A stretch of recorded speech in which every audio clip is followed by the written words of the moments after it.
जय गुरु. जय गुरु sir.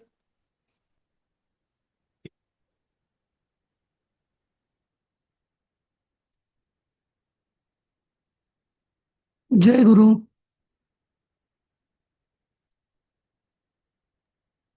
ऐकू जय येत गुरु आहे का? सर. हो हो, ऐकू येते सर.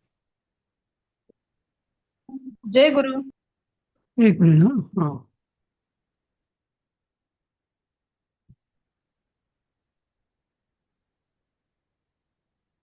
हा.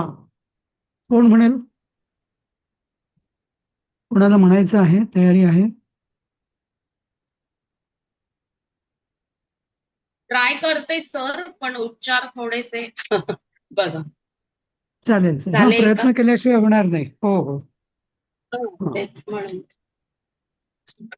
एक मिनिट हं.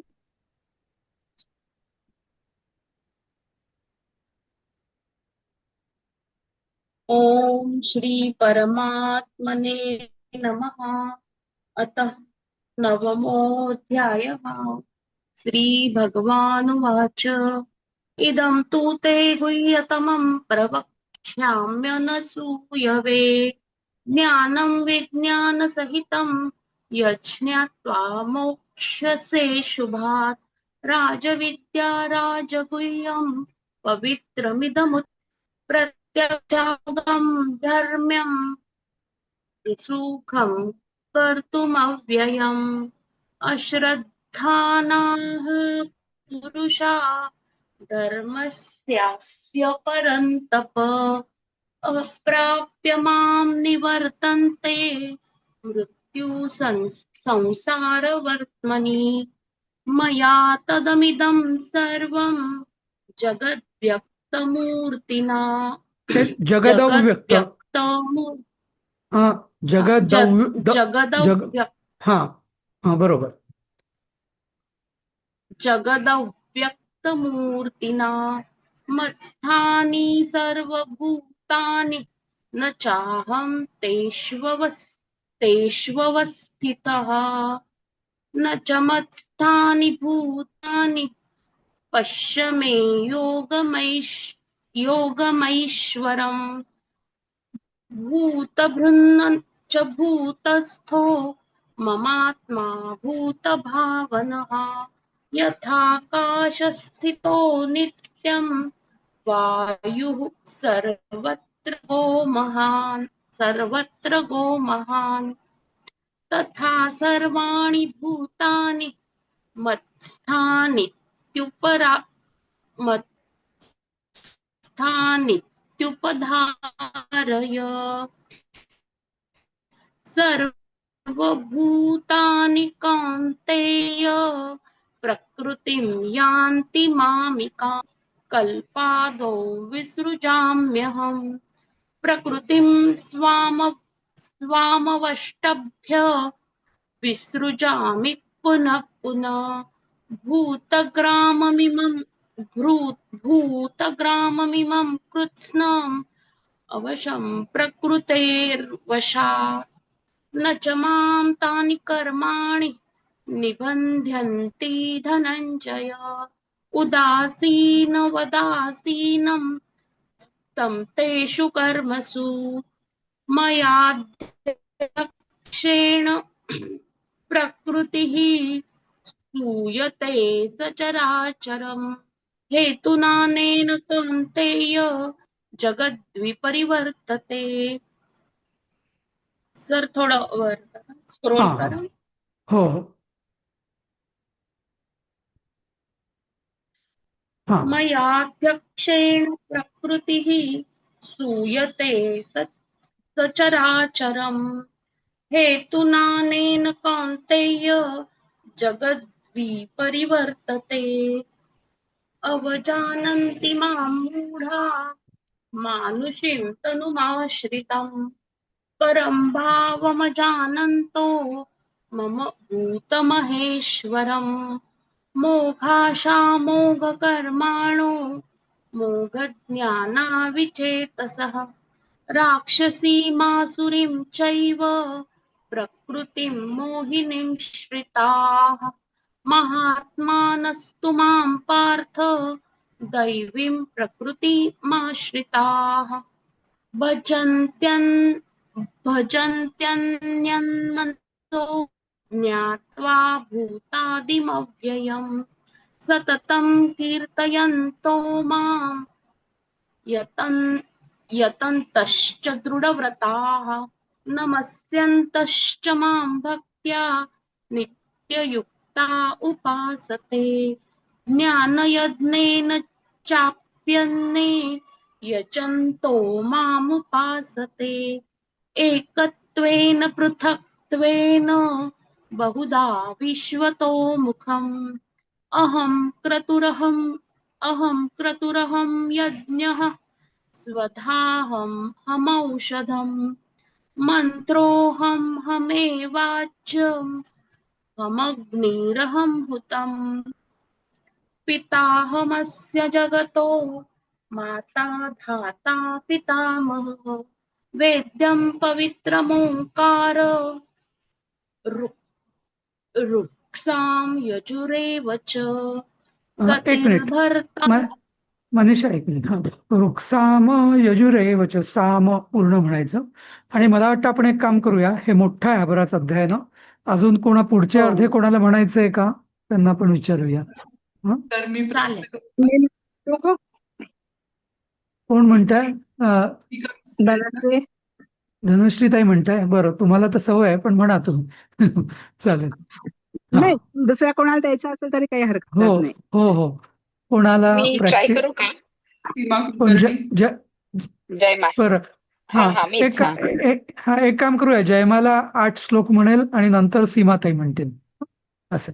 हो चालेल. सॉरी 17 पासून ना, 17 झाले आपले. हा. 18 पासून. गतिर्भर्ता प्रभुः साक्षी निवास नाही शरणं सुहृत. नाही हे चुकलंय माझं, मार्किंग चुकलेलं आहे त्याचं. हा ओके ओके ओके. साक्षीला थांबायचं का? हा हा हा, बरोबर. ओके. गतिर्भर्ता प्रभु साक्षी निवास शरणं सुहृत प्रभवः प्रलयः स्थानं निधानं बीजमव्ययम् तपाम्यहमहं वर्षं निगृणाम्युत्सृजामि च अमृतं चैव मृत्युश्च सच्चाहमर्जुन त्रैवेद्या मां सोमपाः. सॉरी, हे वेगळं आहे ना. त्रैविद्या मां सोमपाः सोमपाहा नाही म्हणायचं. चाल. नाही, त्रैविद्या मां सोमपाः पूतपापा. हा ओके. त्रैविद्या मां सोमपाः पूतपापा यज्ञैरिष्ट्वा स्वर्गतिं प्रार्थयन्ते ते पुण्यमा साध्य सुरेन्द्रलोक मश्नन्ति दिव्यान्दिवि देवभोगान् ते तं भुक्त्वा स्वर्गलोकं विशालं क्षीणे पुण्ये मर्त्यलोकं विशन्ति एवं त्रैधर्ममनुप्रपन्ना गतागतं कामकामा लभन्ते अनन्याश्चिन्तयन्तो मां ये जनाः पर्युपासते तेषां नित्याभियुक्तानां योगक्षेमं वहाम्यहम्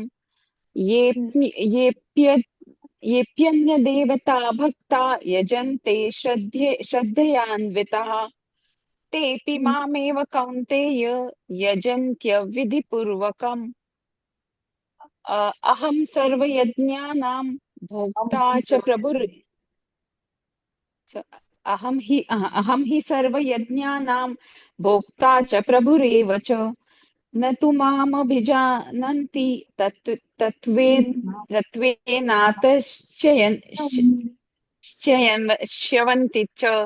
शवन्ति ते यान्ति देवव्रता देवान् पितॄन् यान्ति पितृव्रताः भूतानि यान्ति भूतेज्या यान्ति जिनोपि माम्. हा, आता सीमाताई म्हणतील.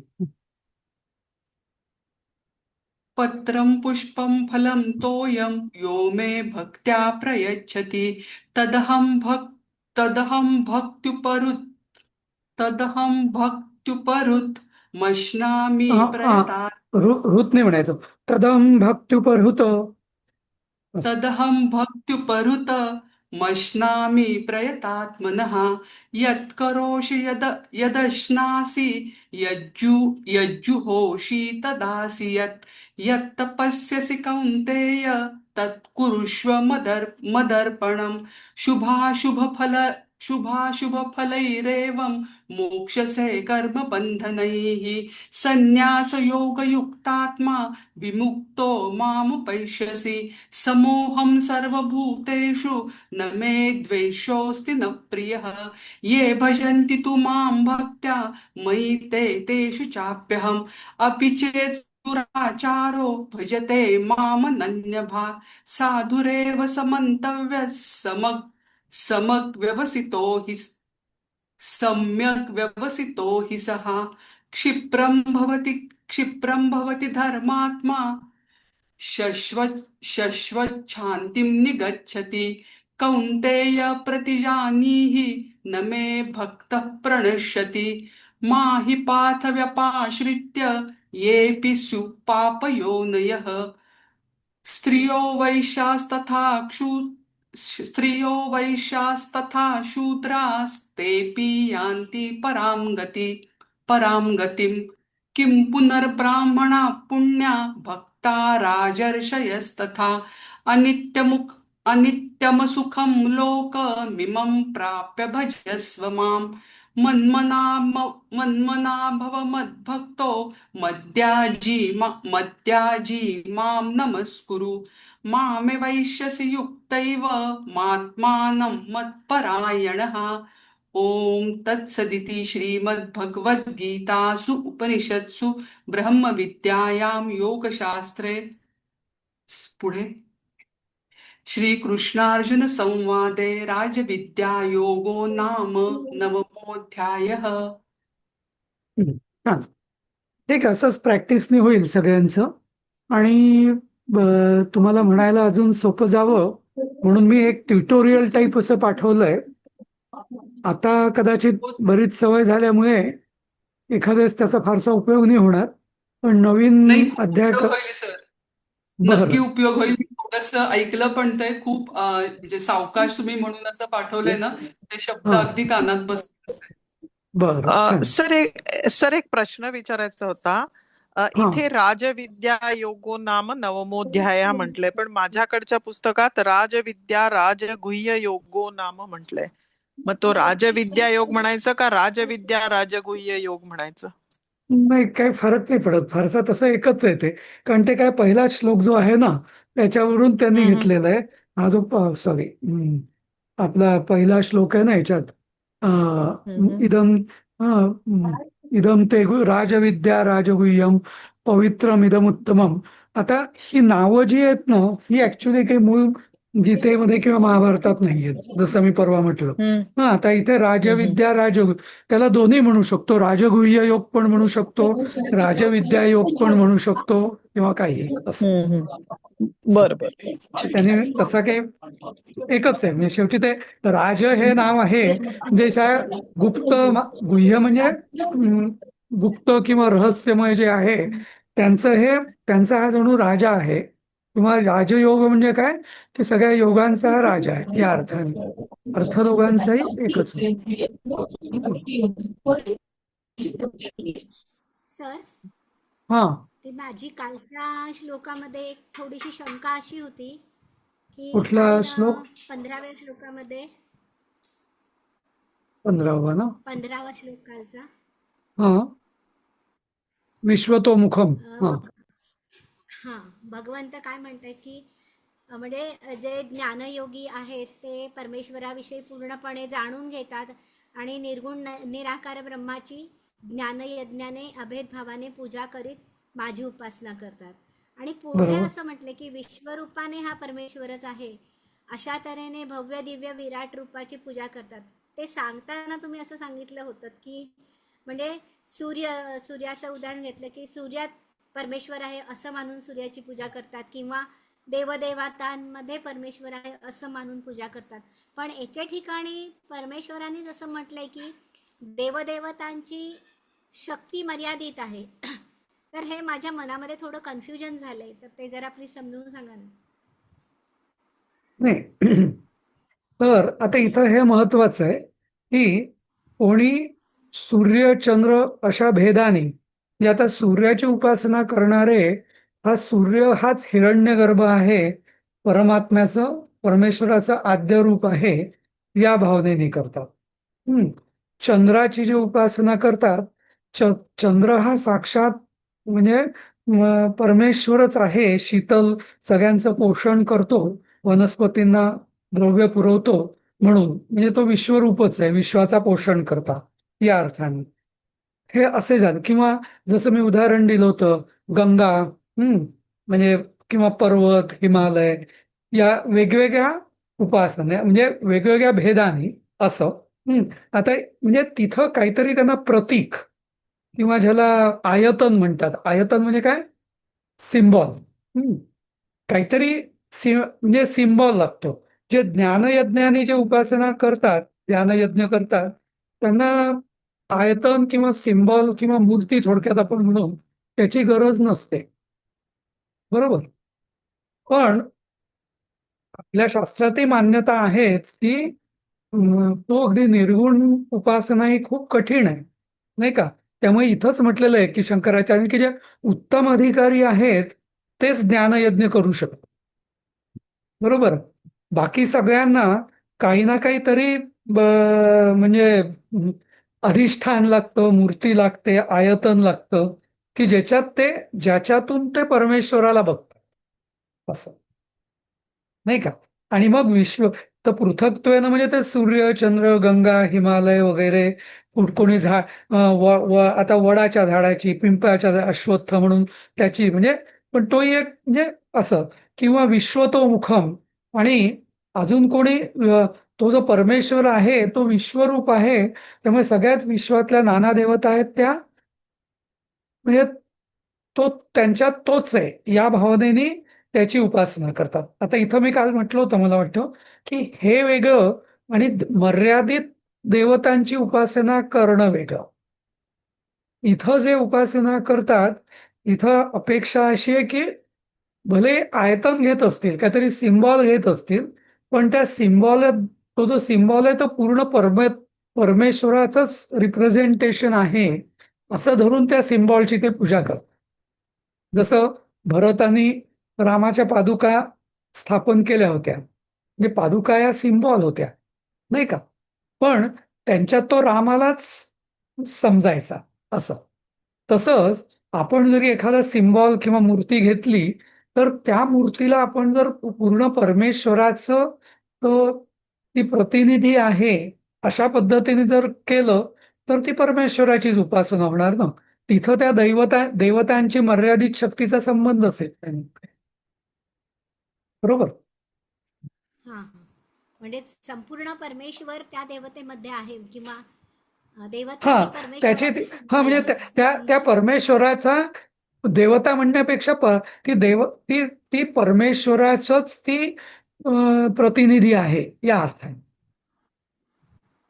हा म्हणजे तिच्यामध्ये परमेश्वराचा जर भाव बघितला, हा आता आता एक मी उदाहरण देईन, की लक्ष्मी.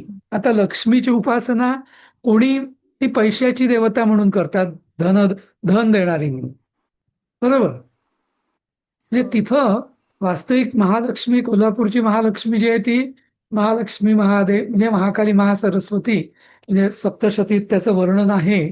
तर ती म्हणजे पूर्ण आदिशक्तीच आहे ती खरी, बरोबर. आणि असं त्याचं वर्णन पण आहे. पण जर कोणी त्या महालक्ष्मीची उपासना फक्त म्हणजे धन देणारी देवता, श्रीमंत करणारी देवता म्हणून, दारिद्र्य दूर करणारी देवता म्हणून केली तर ती परमेश्वराची उपासना होईल का? नाही. मग ती मर्यादित शक्तीची उपासना होईल. पण जसं सप्तशतीत म्हटल्यानुसार त्या महालक्ष्मीची उपासना त्या परमेश्वरी रूपाने केली तर ती मात्र परमेश्वराचीच उपासना असं. म्हणजे मनातले भाव महत्वाचे. हा म्हणजे पद्धतीबरोबर तो कुठल्या भावनेने आपण तिला पूजतो आहोत, उपासना तिची करतो हे महत्वाचं. तिला आपणच तिला मर्यादित केलं म्हणजे आपणच तिचा संकोच केला तर ती आपल्याला फळ पण संकुचितच देईल, नाही का? बरोबर. हा. हा. नाही, पण इथे अगदी परमेश्वरी भावानेच उपासना करण्याची गरज आहे का? कारण मग ते एक आपलं सुभाषित आहे, आकाशात पतितं तोयम पतितं यथा तोयम. गच्छति. हा हा? ऍक्च्युअली ना तर म्हणजे ऍक्च्युअली परमेश्वरालाच मिळाल ना? नाही, आता कसं आहे, आता तिथं ते आकाशात पतितं तोयम यथा गच्छति सागरम सर्व देव नमस्कार केशवम प्रति गच्छति. तो नमस्कार केशवाला जातो, बरोबर, अगदी बरोबर. अच्छा. हा, पण तो भाव आपल्या मनात आहे का? म्हणजे जरी तो लक्ष्मी ही धनाची देवता किंवा पैशाची देवता म्हणूनही जरी आपण उपासना केली तरी शेवटी म्हणजे धनदेवतेला ती शक्ती आली कुठून? मूळ महालक्ष्मीकडून. हा, हो. बरोबर. त्यामुळे त्यामुळे तिची उपासना, त्या धनलक्ष्मीची उपासना सुद्धा तिलाच पोचणारच आहे. पण मला जे फळ मिळणार आहे, कारण ते मात्र संकुचित आहे. जसं आपण बऱ्याचदा शासनाचं उदाहरण देतो, नाही का? एखादा शासनाचा एखादा अधिकारी असेल तर आपण अधिकारी एखाद्या योजनेचा लाभ आपल्याला जर त्यांनी मिळवून दिला तर आपल्या डोक्यात काय आहे, तो अधिकारी सर्व म्हणजे तो अधिकाराचीच आपण उपासना करायची की नाही? आपण हे समजून घ्यायचं की तो अधिकारी हा शासनाचा प्रतिनिधी आहे आणि जी काय मला मदत मिळाली आहे ती शासनाकडून मिळाली आहे, हा भाव महत्वाचा, नाही का? बरोबर. हो. हा, असं. बरोबर. हा, ठीक आहे. तेवढ्यापुरतं समजलं तेव हा छान तेवढ्यापुर हा तेवढ्यापुरतं आपल्याला ते फळ मिळेलच, प्रश्नच नाही. नुसती लक्ष्मी पण पैसाच देईल, महालक्ष्मी पण आपल्याला गरज असेल तर पण महालक्ष्मीची जर म्हणजे त्या लक्ष्मीची उपासना जर महालक्ष्मी किंवा परमेश्वरी रूपाने केली तर ती आपल्याला जी गरज आहे, आपल्याला ज्याची खरी गरज आहे ती गरज ओळखून त्याप्रमाणे मदत करेल, न की मी मागितलेलं म्हणून. जसं ते देव्यपराध क्षमापन स्तोत्र आहे, त्यात शंकराचार्य असं म्हणतात ना की यथा योग्यम तथा कुरु, सर्व काम प्रसिद्ध्यर्थम यथा योग्यम तथा कुरु. म्हणजे मला तर काही कळत नाही, मला काय योग्य, कसली गरज नक्की मला आहे ते मला कळत नाही, पण तूच मला जे योग्य असेल ते कर. जसं एखादा परीक्षेतला मुलगा, तो म्हणे मला काही करा, मला कॉपी पुरवा पण मला पास करा, पण ते योग्य आहे का? नाही का? तसं. ठीक आहे, चालेल. मग आता इथं तुम्ही जो विचारलेला आहे तर तोच प्रश्न आता इथं म्हणजे शंकराचार्यांनी तोच प्रश्न, तीच शंका उपस्थित केलेली आहे की जर बहुप्रकाराने उपासना करतात तर ती तुझीच उपासना कशी होते, असं.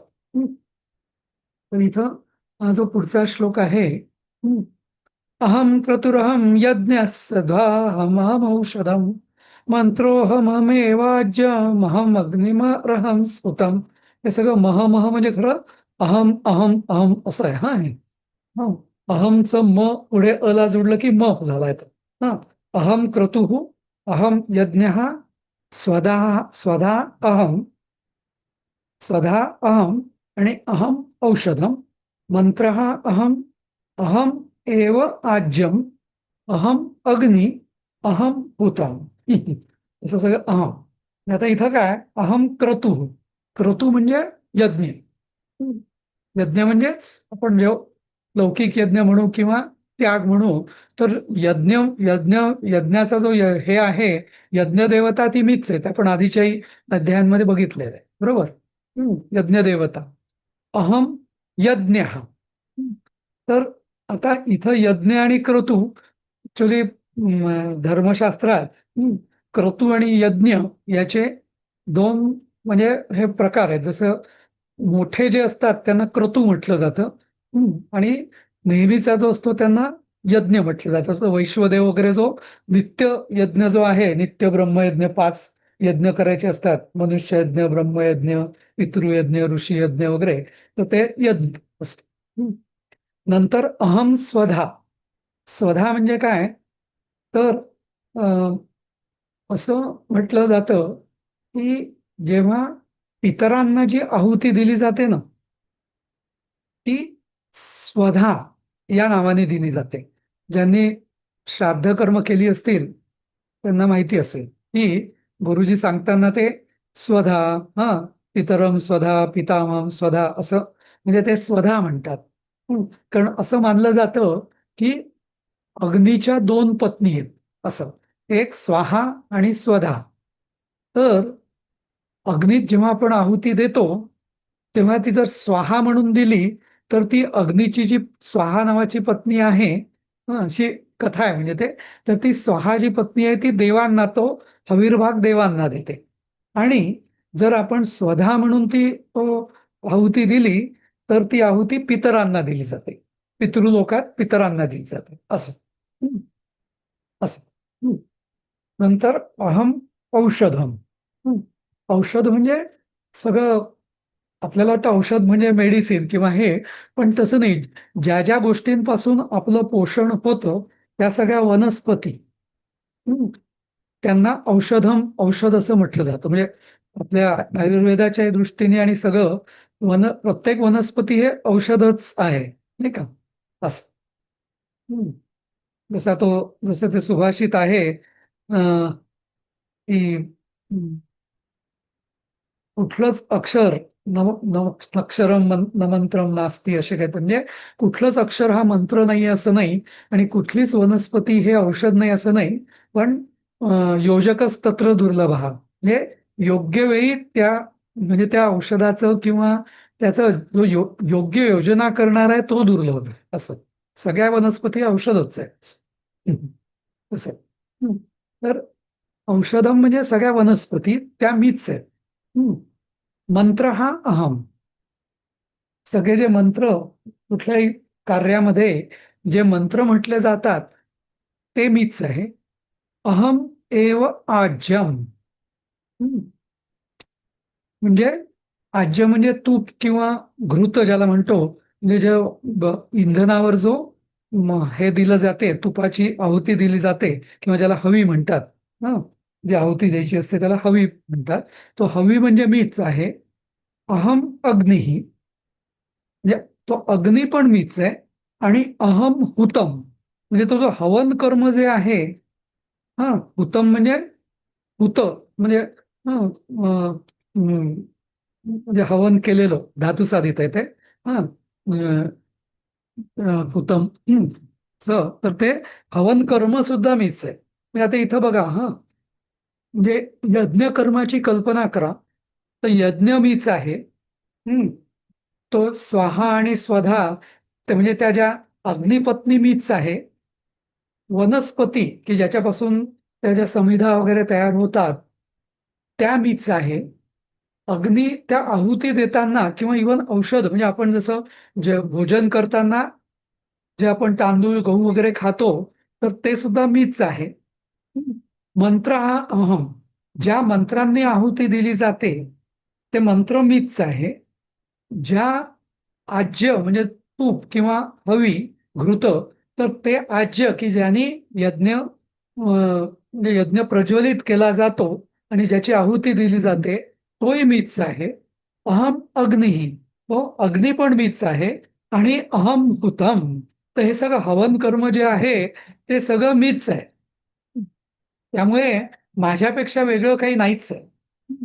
म्हणजे आणि असं म्हटलं जातं की हा जो म्हणजे कुठलाही यज्ञ करताना ही भावना ठेवणं, जर म्हणजे ही भावना करून जर तो यज्ञ किंवा ती पूजा जर केली, की म्हणजे याच्यात जरी यातून यजमान म्हटलेलं नाही, पण आधीच्या आपल्या अध्यायात आपण बघितलेलं आहे, नाही का, की तो यजमान म्हणजे जो संस्कार यज्ञ, केले. हा, चौथ्या अध्याय. तर यजमान पण मीच आहे, नाही का? म्हणजे यजमान मी पण ब्रह्मरूप, ज्यांनी यज्ञ यज्ञ देवता पण ब्रह्मरूप, नंतर ज्या आहुती मी देतो ते त्या पण ब्रह्मरूप. हा, ब्रह्मार्पणं ब्रह्महवे ब्रह्मणो ब्रह्मणाहुतम, तो जो श्लोक आहे तसाच आहे हा. तर म्हणजे सगळं हे, म्हणजे सगळं अद्वैत आहे आणि त्यामुळे त्याचं तेच मी त्याला देतोय आणि मी सुद्धा तोच आहे. मी माझ्यात आणि त्याच्यात सुद्धा फरक नाही. या भावनेने जो यज्ञ केला जातो तिथं ती अद्वैत तत्वज्ञानाची ती पराकाष्ठा आहे. म्हणजे मी वेगळा नाही. आणि इथंच द्वैत भावानी पूजा पूजा किंवा उपासना किंवा यज्ञ म्हणा, काही म्हणा कुठली, आणि अद्वैत भावानी केलेली उपासना, याच्यात हाच मोठा फरक आहे. की मी वेगळा, परमेश्वर वेगळा, मी छोटा तो मोठा. नंतर हे उपचार वेगळे, हे मी आणले. तू तू काय आणलेले? सगळं देवाच, सगळं परमेश्वराचंच आहे, नाही का? असं. तर ती भावनेने, त्या भावनेने जर केला तर तो यज्ञ हा पूर्ण म्हणजे आपल्याला अद्वैताकडे घेऊन जातो. आणि ज्याला असं म्हटलं जातं ना की द्वैतातून अद्वैताकडे किंवा सगुणातून निर्गुणाकडे. हं? तर आपल्या सनातन धर्माची खूबी आहे की एकदम सगळ्यांना द्वैत भाव म्हणजे एकदम अद्वैत भाव किंवा निर्गुण भावाने उपासना करणं एकदम कोणालाच शक्य नाही. पण आधी द्वैतापासून सुरुवात करून मग तो जो भाव आहे त्याचं हळूहळू त्याचं उदात्तीकरण किंवा त्याच्यात प्रगती करून मग जेव्हा तो जो यज्ञ किंवा ती जी उपासना जी आहे ती अशा अद्वैत भावाने जर केली तर मग तो जो आपण अद्वैताची जी अनुभूती आहे, म्हणजे जे आपण म्हणतो ज्ञानाचं विज्ञान, ते मग आपण त्या भावनेला पोचतोच असं. आणि मग जे आपण आधीच्या काही याच्यात बघितलेलं आहे अध्यायांमध्ये की ती ती भावना किंवा तो अद्वैताचा अनुभूती आपण कशी आपल्याला प्राप्त होणार, तर ती अशीच द्वैताकडून अद्वैताकडे हळूहळू ते प्राप्त होते. त्याच्याकरता मुद्दामून प्रयत्न म्हणजे कर्म करता करताच आपण नैष्कर्म योग आपल्याला साधतो असं. हं?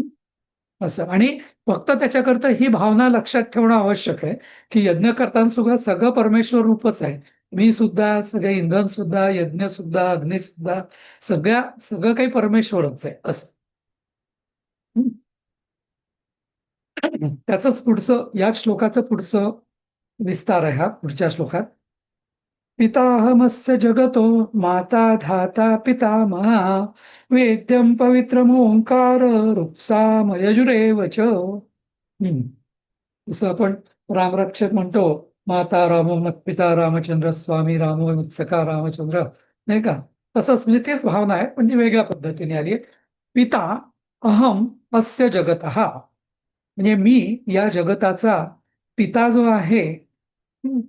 पिता म्हणजे कोण? की जो रक्षक, पोषण आणि रक्षण करणारा तो पिता, नाही का?